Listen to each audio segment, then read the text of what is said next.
कि उन बच्चों की प्रमोशन नहीं है इसमें, से केवल तनख्वाह मिलेगी।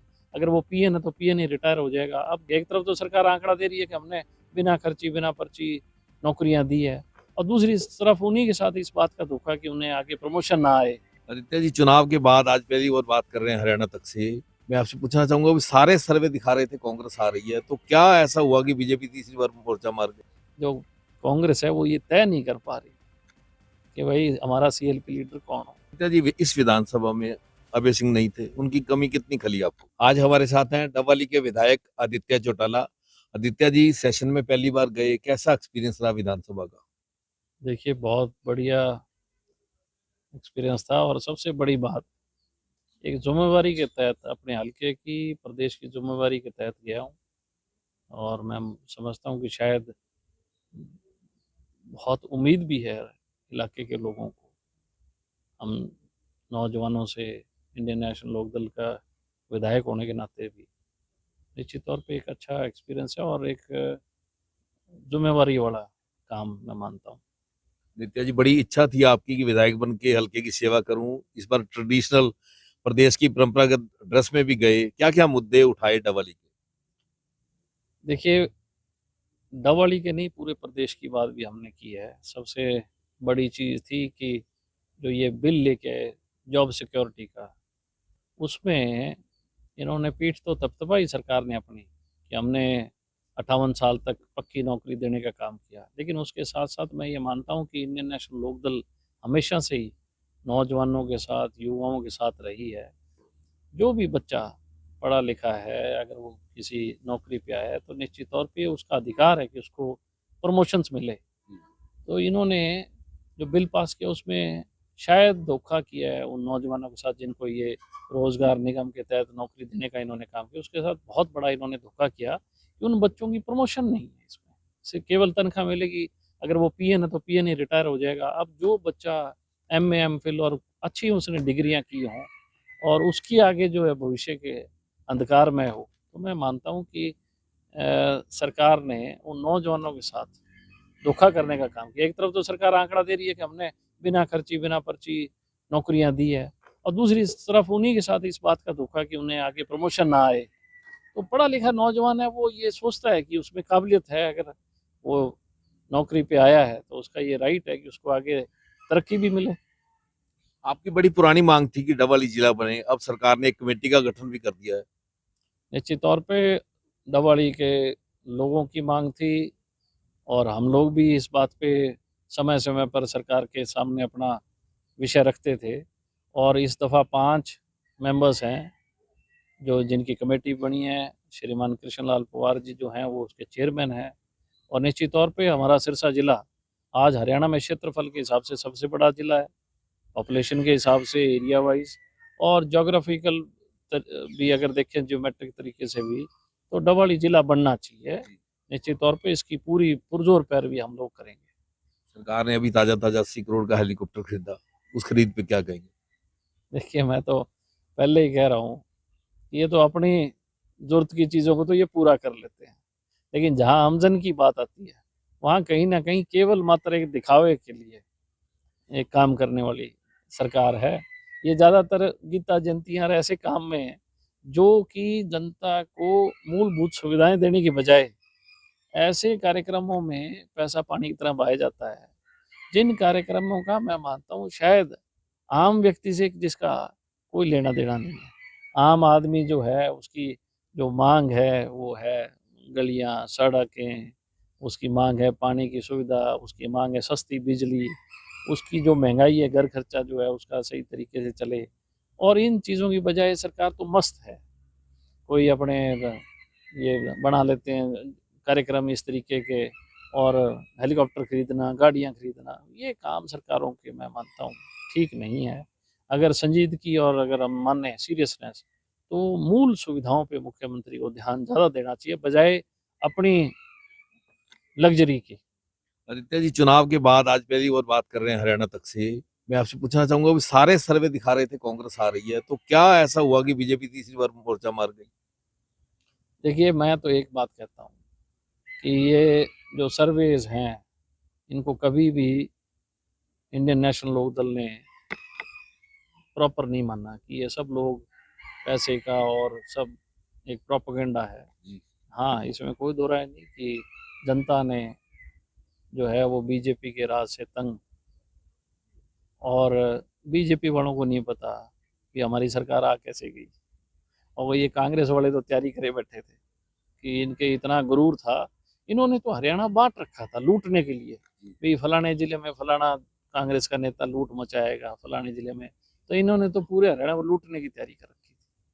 हालात ये हुई, जिन लोगों ने लूटने की तैयारी कर रखी थी वो आज अपने घरों में बैठे हैं, और जिनको ये पता नहीं था कि तुम्हारी आ जाएगी सरकार, अब वो आज चंडीगढ़ बैठे हैं और ऐसे फैसले कर रहे हैं जो कि दूसरे लुटेरे हैं, कभी हेलीकॉप्टर ले आते हैं, कभी ऐसे फैसले वो कर रहे हैं। तो जनता जो है वो इनको, अभी मैं आगे आने वाले समय में अब जनता मौका नहीं देगी। तो प्रदेश में कांग्रेस अभी तक सीएलपी का लीडर नहीं बना पाई, संगठन नहीं खड़ा कर पाई, वो भी क्या कारण रहा? देखिए, मैं तो एक बात कहना चाहूँगा, कांग्रेस तो है ही नहीं हरियाणा में। भूपेंद्र सिंह हुड्डा ने कांग्रेस छोड़ी नहीं, कांग्रेस तो खत्म ही कर दी। एक नई प्रथा शुरू की, हुड्डा कांग्रेस। और जब ये हुड्डा कांग्रेस आई और हावी होने लगी, और लोगों को इनके जो इनकी मंशा थी लूट की, खसोट की, सीएलयू कांड, और ये जितनी ज़मीनें थी, ये प्राइम लोकेशंस थी, ये अच्छी ज़मीनें वो हड़प लेना, ये इस गिरोह से लोगों ने पेंडा छुटाया है। और आपने अभी अब ये जो कांग्रेस है, जो कांग्रेस है, वो सोच रही है अब इस गिरोह से हम पेंडा कैसे छुटाएं। तो इसीलिए जो कांग्रेस है वो ये तय नहीं कर पा रही कि भाई हमारा सीएलपी लीडर कौन हो। आदित्य जी, आपने मानेसर घोटाले की बात कही, सुप्रीम कोर्ट के आदेश आने के बाद भी सरकार उस पर कोई कदम नहीं उठा रही। देखिए, वो कहते हैं कि अंधेरे में सब चीज़ें काली दिखाई देती है, तो निश्चित तौर पे मैं ये मानता हूँ कि ये सब लोग मिले हुए हैं। जो लूट मचाने वाला वो मिला है, और जो चौकीदार है वो मिला हुआ है।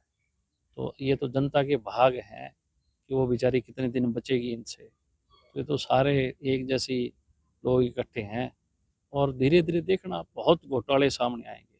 ये अभी मानेसर की बात नहीं है, बहुत घोटाले सामने आएंगे, और उसका हिसाब सरकार को देना पड़ेगा। जो आवाज़ विपक्ष को उठानी चाहिए, वो विपक्ष चुप है, क्योंकि विपक्ष भी कहीं ना कहीं उन घोटालों में सरकार का साथ देने का काम कर रहा है। नहीं, आपको क्या लगता है जो विपक्ष की चुप्पी है, आप इतने घोटाले गिना रहे हैं, वो किसी पे कोई कार्रवाई नहीं हो रही, कोई बोल नहीं रहा विपक्ष का आदमी, तो क्या ये मिलीभगत है या अपने कारनामे सामने ना आ जाए? देखिए, दो चीज़ें हैं, इनको डर लग रहा है ईडी और सीडी से। तो ये जो ईडी और सीडी है, ये इनके जो कर्मकांड है वो इनके पास, सबके पास है, क्योंकि जब भी जिसको सत्ता मिली उसने लूटने का काम किया।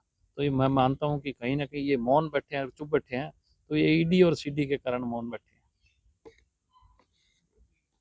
आदित्य जी, भूपेंद्र हुड्डा के टाइम में महात्मा गांधी योजना बनाई गई थी गरीब लोगों को आवास देने के लिए, इन्होंने भी उसमें आगे फंड और रिलीज किया है। देखिए, मैंने ये सवाल विधानसभा में उठाया था कि जितनी भी महात्मा गांधी गरीब बस्तियां हैं, जो इन्होंने, कांग्रेस ने कहा कि हम 100-100 गज के प्लाट देंगे, एक बहुत बड़ा गरीबों के साथ छल और कपट करने का काम किया, उनको बरगलाने का काम किया, गरीब को हमेशा कांग्रेस ने वोट बैंक के लिए इस्तेमाल किया है। तो मैं हैरान हूँ इस बात से कि जो सरकार के मंत्री हैं उन्होंने भी जब हाउस के अंदर अपना वक्तव्य दिया, तो आप मान के चलो हर गांव में गरीब बस्ती है, हर गांव में। और ये 100-100 गज के प्लॉट काटे गए 2008 में, और लोगों को सपना दिखाया गया कि हर घर को छत होगी, हर एक गरीब को मकान मिलेगा। यही सपना मेरे को लग रहा है ये बीजेपी वालों ने दिखाने का काम किया। आज तक जब मैंने इनसे मांगा हिसाब, मुझे ये बताओ कि आज तक जितनी हरियाणा के अंदर गांव, 6,500 गांव है, जितनी बस्तियां, उनमें कितना पैसा लगा। आपको हैरानी होगी कि जो कुल बजट इन्होंने सैंक्शन किया, और जो प्रत्येक बस्ती को बजट आया लागत का, 7.25 लाख रुपए। 7.25 लाख रुपए में मुझे बताओ, इन्होंने बिजली भी पहुंचा दी, पानी भी पहुंचा दिया, इन्होंने सड़कें भी बना दी, लोगों के मकान भी बन गए।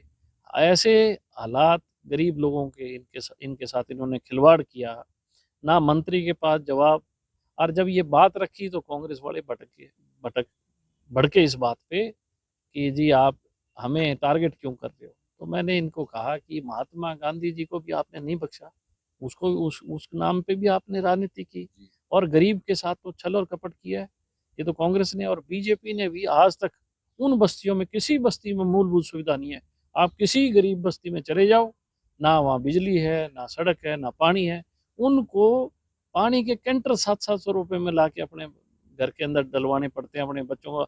जो सरकार कहती है कि हम किसान की, गरीब की आय दुगुनी करेंगे, दुगुनी तो छोड़ो, उनके तो पानी के लाले मोल खरीदना पड़ रहा है। इतने ऐसे हालात इस प्रदेश के अंदर सरकार ने कर रखे हैं।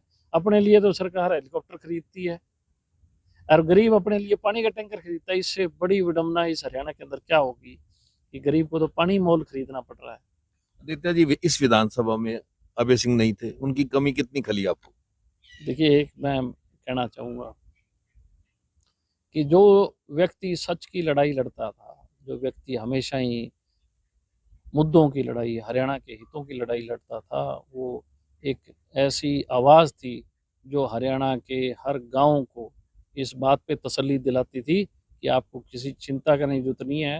हरियाणा विधानसभा में आपकी आवाज़ उठ रही है। मैं मानता हूँ, आज मैंने अपने पहले वक्तव्य में भी कहा था, जब मुझे मौका मिला हाउस के अंदर बोलने का as a Indian national Lok Dal party के लीडर के तौर पे, तो मैंने वहाँ कहा कि आज हाउस जो है वो रौनक नहीं है।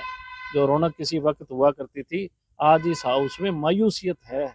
जो जीते हैं वो भी मायूस हैं, इस बात पे अचंभित हैं कि उनको सत्ता कैसे मिल गई, और जो सत्तासीन होने जा रहे थे वो मायूस बैठे हैं भी तुम्हारे साथ बनी क्या। लेकिन निश्चित तौर पे मैं इंडियन नेशनल लोकदल के जो हमारे नेता हैं, वाकई मैं उनकी कमी महसूस करता हूँ कि जो सच्ची बुलंद आवाज़, देखो किसकी आवाज़ बुलंद होती है, जो मन से साफ होता है, जो सच्चा होता है। जो आदमी बेईमान हो उनकी तो आवाज़ ही नहीं निकलती। आज कहाँ निकल रही है भूपेंद्र हुड्डा की आवाज़ विधानसभा में, आपने देखी कहीं? तो ये वो लोग हैं जो बीजेपी की बी टीम या बीजेपी के साथ किसी ना किसी तरीके से टैक्टिकल अलायंस पे हरियाणा के हितों का, जिन्होंने, मैं मानता हूं कि कत्ल करने का काम किया, हरियाणा के हितों का कत्ल किया उन लोगों ने। आदित्य जी, पूर्व मुख्यमंत्री भूपेंद्र हुड्डा की 834 करोड़ की संपत्ति अटैच कर दी, क्या उसके बाद की चुप्पी है? एक बात सुनो, ये तो 800 करोड़ की संपत्ति निकली है, अभी तो 2 ही पन्ने खुले हैं, पूरी किताब बाकी है। क्या मानते हैं? तो आप देखो, जब 2 पन्नों में इतना है तो पूरी किताब बाकी है। तो ये थे आदित्य चौटाला, डवाली के विधायक, जिन्होंने हमारे हर सवाल का खुलकर जवाब दिया। हरियाणा तक के लिए सिरसा से बलजीत सिंह।